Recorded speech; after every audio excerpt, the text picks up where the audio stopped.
अस्सलामुअलैकुम। मैं अब्दुल वारिस और आप देख रहे हैं मेरा यूट्यूब चैनल। आज हमने जिस मौजू पे बात करनी है उसका ताल्लुक़ पुलिस से है। आज हम इस वीडियो में देखेंगे कि पुलिस जब किसी को गिरफ़्तार करने आती है, किसी शख्स को, तो उस शख्स के पास कौन कौन से हकूक़ हासिल हैं। वैसे तो पाकिस्तान के अंदर पुलिस से हर इंसान डरता है। हर इंसान को ऐसा लगता है कि ये पुलिस वाले पाकिस्तानी है ही नहीं, इंसान है ही नहीं, कोई आसमान से आई हुई मखलूक है जो पता नहीं हमें क्या कर जाएगी और हमारे साथ क्या हो जाएगा। अगर किसी को पता चल जाए कि पुलिस उसके बारे में पूछ रही है या उसके घर का एड्रेस पूछ रही थी या उसके बारे में इन्वेस्टिगेट कर रही थी, कि जाते हुए किसी ने किसी से पूछ लिया कि भाई ये इस बंदे को जानते हो, तो वो बंदा ना सिर्फ अपना घर छोड़ जाता है बल्कि अपना इलाका भी छोड़ के भाग जाता है। इतना खौफ हमारे दिलों में है पुलिस के हवाले से कि पुलिस पुलिस ने मेरे बारे में पूछ लिया। अब ये खौफ क्यों है, ये डर क्यों है? इसकी बहुत ही सिंपल और सादा वजह है कि हमें ये इल्म ही नहीं है कि एक पुलिस वाला बग़ैर किसी सबूत के, बग़ैर किसी गुनाह के आपके साथ क्या कर सकता और क्या नहीं कर सकता। अब पुलिस वाले ने किसी से पूछ लिया, भाई इस शख्स को जानते हो? अब दूसरा शख्स जो है उससे डर के मारे, खौफ के मारे भाग गया। उसने ये पता करने की कोशिश ही नहीं की कि भाई वो मेरे बारे में क्यों पूछ रहा था। वो कोशिश भी क्यों करेगा? पाकिस्तान में तो कोशिश होती ही नहीं है। वो इसलिए नहीं होती कि हमें मालूम ही नहीं है कि हमारे हकूक़ क्या हैं। एक पुलिस वाला हमारे पास आता है तो हमें क्या क्या हक हासिल है।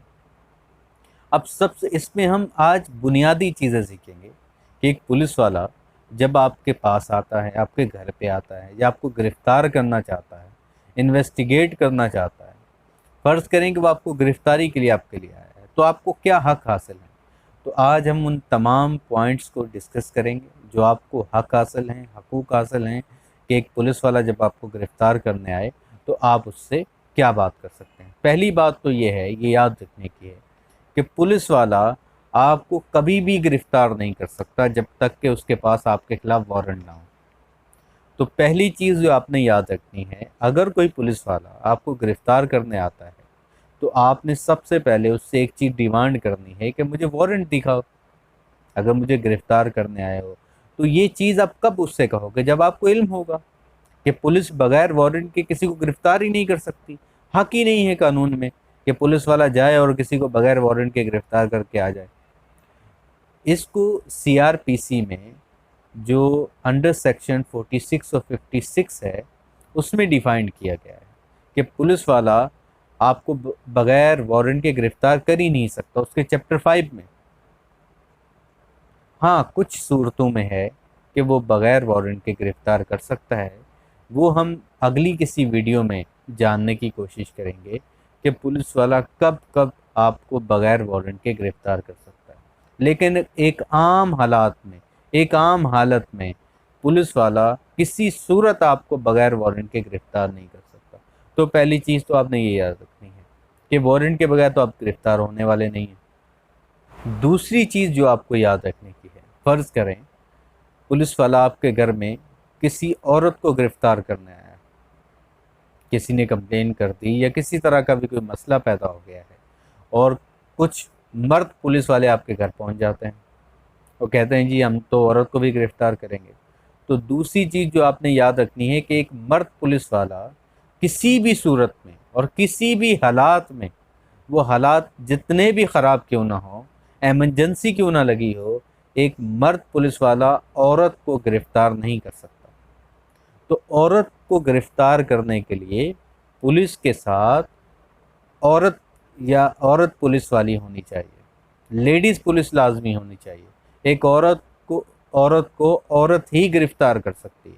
तो एक मर्द पुलिस वाला औरत को कभी भी गिरफ़्तार नहीं कर सकता। ये दूसरी बात है जो आपने याद रखनी है इस हवाले से। तीसरी चीज़ जो आपने याद रखनी है, एक पुलिस वाला आपके घर में दाखिल नहीं हो सकता। किसी भी सूरत में वो आपके घर के अंदर दाखिल नहीं हो सकता।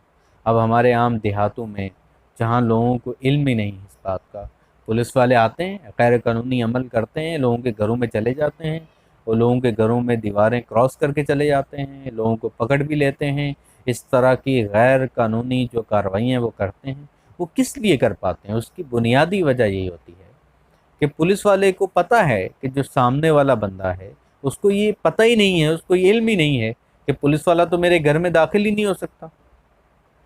अब आपको जब इल्म ही नहीं है कि पुलिस वाले को ये हक हासिल नहीं है तो आपके घर में दाखिल हो जाए, तो पुलिस वाला तो करेगा कार्रवाई। उसको तो ये लाइसेंस टू किल मिल गया, तो उसको पता ही नहीं है सामने वाले को अपने हकूक़ के बारे में। तो माशरे के अंदर, किसी भी सोसाइटी के अंदर एक चीज़ याद रखिए, तभी जुल्म फैलता है, तभी नाइंसाफ़ी फैलती है, जब तक लोगों को अपने हकूक़ के बारे में इल्म नहीं होता। जिस माशरे के अंदर लोगों को अपने हकूक़ के बारे में इल्म हो जाता है, वहाँ नाइंसाफ़ी नहीं हो पाती। हम सारे बैठ के रोज़ाना वेस्टर्न कल्चर की बात करते हैं, वेस्ट की बात करते हैं कि वहाँ इंसाफ़ है, वहाँ हकूक़ हासिल हैं, वहाँ किसी के साथ कुछ ज़्यादती नहीं हो सकती। उसकी एक वजह बहुत सिंपल है कि वहाँ हर शख्स को अपने हकूक़ के बारे में इल्म है, पता है कि मेरे हकूक़ क्या हैं। तो यहाँ तो हमें पता ही नहीं है कि हमारे हकूक़ क्या हैं। तो जो तीसरी बात आपने याद रखनी है वो ये है कि पुलिस वाले को किसी भी हालत में हक हासिल नहीं है कि वो आपके घर में दाखिल हो जाए बगैर वारंट के। अगर उसके पास वारंट है तो वारंट पे दर्ज होगा कि वो किस वजह से आपके घर में दाखिल होना चाहता है। वजह बतानी पड़ेगी पुलिस वाले को कि मैं इस वजह से आपके घर में दाखिल हो रहा हूँ। विदाउट वारंट आपके घर में पुलिस वाला दाखिल नहीं हो सकता। हाँ, कुछ सूरतों में मैंने कहा, जैसे मैंने पहले कहा, जिस तरह कुछ सूरतों में से आपको गिरफ्तार करने का हक हासिल है बगैर वारंट के, इसी तरह कुछ सूरतों में उसको ये हक हासिल है कि वो आपके घर में दाखिल हो जाए। वो किन सूरतों में है? जैसे कि उनको शक हो, उन्हें ये बताना होगा कि इस घर के अंदर रियासत के खिलाफ कोई काम हो रहा है, या किसी रियासती इदारे के खिलाफ कोई प्लानिंग हो रही है, या आम आवाम के हकूक़ के खिलाफ कोई काम हो रहा है। तो जब ये तीन सूरतें हों, रियासत के खिलाफ, रियासती इदारों के खिलाफ, या आम आवाम के हकूक़ के खिलाफ, या उनको नुकसान पहुंचाने वाली जो है कुछ काम चल रहे हों और उन्हें ये साबित करना पड़ेगा कि ये काम हो रहे हैं, उन सूरतों में बगैर वारंट के पुलिस गिरफ्तार घर के अंदर दाखिल हो सकती है। अदरवाइज़ पुलिस घर के अंदर दाखिल नहीं हो सकती। तो ये तीसरी बात आपने याद रखनी है। जिस तरह बगैर वारंट गिरफ्तार नहीं कर सकती, इसी तरह बगैर वारंट घर के अंदर दाखिल भी नहीं हो सकती। चौथी चीज़ जो आपको याद रखनी है वो ये है कि पुलिस वाला जब भी आपको गिरफ्तार करेगा वो आपको वजह बताएगा। बगैर वजह बताए पुलिस वाला आपको गिरफ्तार नहीं कर सकता। आपको ये हक हासिल है कि पुलिस वाला आपको गिरफ्तार करे या गिरफ्तार करने की कोशिश करे, तो आप पुलिस वाले को से पूछें कि आप किस ऑफेंस के खिलाफ मुझे गिरफ्तार कर रहे हैं, वजह क्या है। तो पुलिस वाले पे लाजिम होगा कि वो आपको वजह बताएगा गिरफ्तारी की। तो ये चौथी चीज़ आपको याद रखने की है कि पुलिस वाला आपको वजह बताए कि वो आपको गिरफ्तार क्यों कर रहा है। पांचवी चीज़ जो आपको याद रखनी है वो ये है कि पुलिस वाला आपको जब गिरफ्तार करेगा, या किसी भी शख्स को अगर पुलिस वाला गिरफ्तार कर सकता है, तो वो ज़रूरत से ज़्यादा ताकत का इस्तेमाल नहीं करेगा। एक शख्स है, पुलिस वाला उसको गिरफ्तार करने गया, उसने आसानी से गिरफ्तारी दे दी, उसने आगे से कोई कोशिश नहीं की मज़ाहमत करने की, तो पुलिस वाला बिला वजह उसको थप्पड़ नहीं मार सकता या बिला वजह उसको डंडे नहीं मार सकता। पुलिस वाला उस पर ताकत का इस्तेमाल नहीं कर सकता। फ़र्ज़ करें पुलिस वाला किसी को गिरफ्तार करने जाता है, वो अगला जो शख्स है वो उस पर हमलावर हो जाता है, डंडों से पुलिस पे हमला करने की कोशिश करता है, तो पुलिस वाला जो है वो डंडे की ताकत से ही रोकेगा। ऐसा नहीं है कि एक शख्स ने डंडे से वार किया पुलिस वाले पर, या चप्पलें उठाकर, हमारे आम देहातों में कल्चर में कहीं अगर किसी ने चप्पल उठा के मार दी गुस्से में आकर लोगों ने, या पत्थर उठा के पुलिस को मारना शुरू कर दिए, तो ये पुलिस को हक नहीं मिल गया कि पुलिस डायरेक्ट उसको गोली मार दे। तो पुलिस गोली नहीं चला सकती। अगर कोई ताकत का इस्तेमाल जिस लेवल पे कोई शख्स कर रहा है पुलिस के अगेंस्ट, पुलिस उतनी ही ताकत इस्तेमाल करेगी, उससे ज़्यादा इस्तेमाल नहीं करेगी। तो ये पांचवी चीज़ आपको याद रखनी है इस हवाले। जो छठी चीज़ आपको याद रखनी है वो ये है कि पुलिस वाला किसी भी मुल्ज़िम को या मुजरिम को कत्ल नहीं कर सकता। उसने कोई भी ऑफेंस किया हो, वो एक कातिल ही क्यों ना हो, लेकिन पुलिस को यह हक हासिल नहीं है कि वो किसी शख्स को कत्ल कर दे। तो पुलिस वाले को किसी शख्स को कत्ल करने का हक हासिल नहीं है। हाँ, बहुत सी सूरतों में आपने सुना होगा, आपने देखा होगा कि पुलिस मुकाबले में कुछ लोग मारे गए या पुलिस मुकाबले में पुलिस वालों ने किसी को मार दिया। उसमें होता यह है कि या तो वो मुजरिम जो है, जो पुलिस जिसको गिरफ्तार करने गई है या गिरफ्तार करके ला रही है, वो पुलिस पे हमलावर हो जाता है, पुलिस पे गोलियां चला देते हैं। तो पुलिस मजबूरन, क्योंकि अब गोली चलाई गई तो गोली का जवाब पुलिस गोली से देगी, तो उसमें अगर वो कोई शख्स मारा जाता है तो इस सूरत में पुलिस को इजाज़त हासिल है कि पुलिस अपने दिफा में जो है वो उतनी ताकत इस्तेमाल, मैंने अभी पहले आपसे कहा कि जितनी ताकत की ज़रूरत होगी पुलिस उतनी ताकत की इस्तेमाल करेगी। अब क्योंकि सामने से गोलियां चलाएंगी तो पुलिस को हक हासिल है कि वो गोलियां चलाए। अब इस सूरत में पुलिस मुकाबले में अगर कोई शख्स को मुजरिम मारा जाता है तो उसको पुलिस वाले को उस कानून में उसका हक हासिल है। बिला वजह पुलिस बगैर कुछ हुए किसी को कत्ल करने का पुलिस वाले को हक हासिल नहीं है। तो ये छठी चीज़ आपको याद रखने की है कि पुलिस वाले को किसी को भी कत्ल करने का हक हासिल नहीं है और कानून में इसकी इजाज़त नहीं है। सातवीं चीज़ आपने याद रखनी है कि पुलिस वाला जब भी गिरफ्तार करेगा किसी शख्स को तो वो ऑफिस जाके रोज़ नामचा जो पुलिस की एक रजिस्टर होता है उसमें अंदराज करेगा कि मैंने इस शख्स को गिरफ्तार किया है। और ये काम वो ऑफिस पहुंचते ही, पुलिस थाने पहुंचते ही करेगा।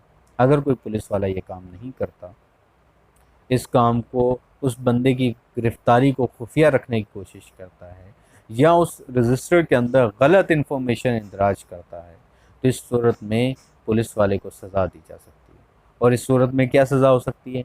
पुलिस वाला डिसमिस भी हो सकता है और पुलिस वाले की जॉब भी जा सकती है।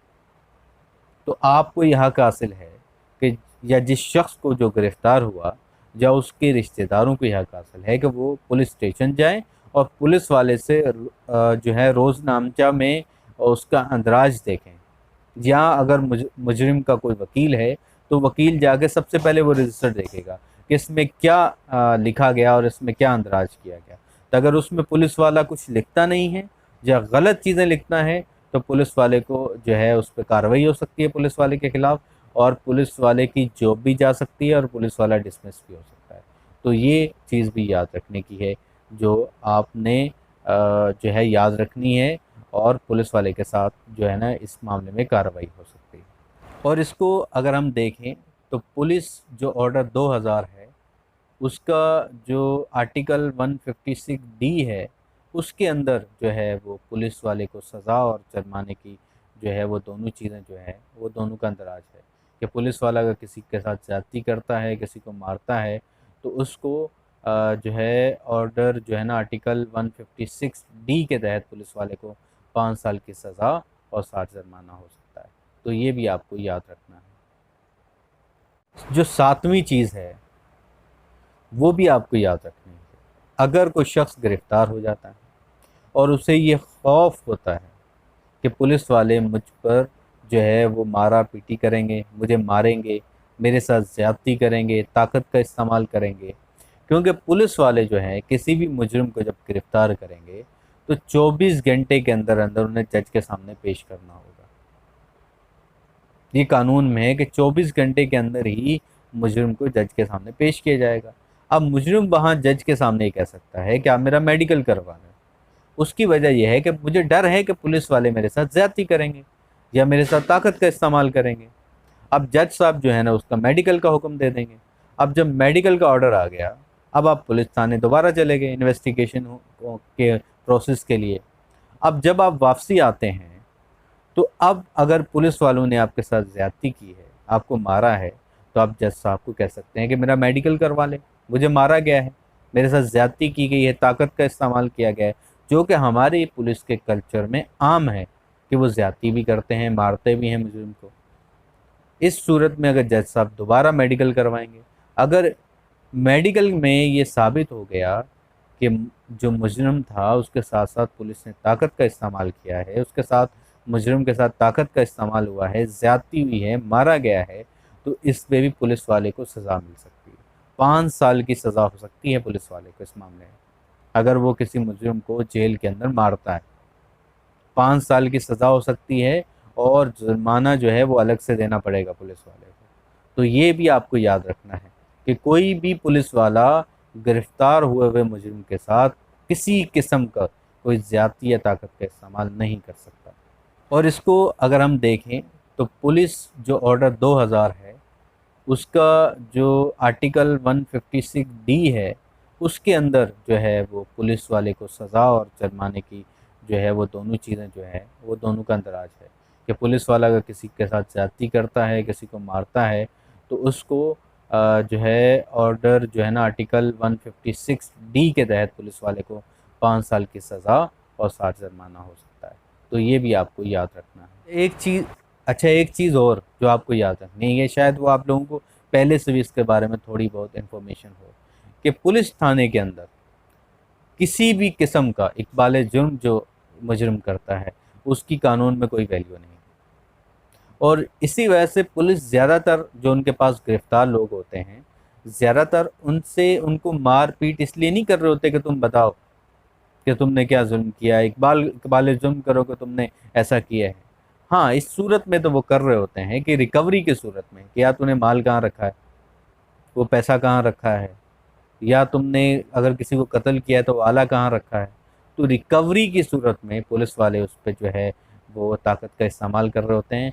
कभी भी पुलिस वाले जो हैं वो एक इकबाल जुल्म के लिए जो है ना वो मुजरिम को नहीं मार रहे होते, क्योंकि इसकी पुलिस को भी पता है और वकला को भी पता है और अदालत में ये कानून है कि पुलिस की अगर कोई भी इकबाल जुल्म किया गया है उसकी जो है ना कोई वैल्यू कदर कीमत नहीं होगी। अब जो शख्स गिरफ्तार होने जा रहा है, पुलिस जिसको गिरफ्तार करने जा रही है, उस शख्स को यह हक हासिल है कि वो अपने वकील से बात कर सकता है। पुलिस उसको अपने वकील से बात करने की इजाज़त देगी। ये राइट है हर शख्स का, हर पाकिस्तानी का, कि अगर वो अपने वकील से बात करना चाहता है तो पुलिस उसे इस काम से नहीं रोक सकती। वो उसके वकील से उसकी बात होने देगी और उसको अपने वकील से बात करने देगी।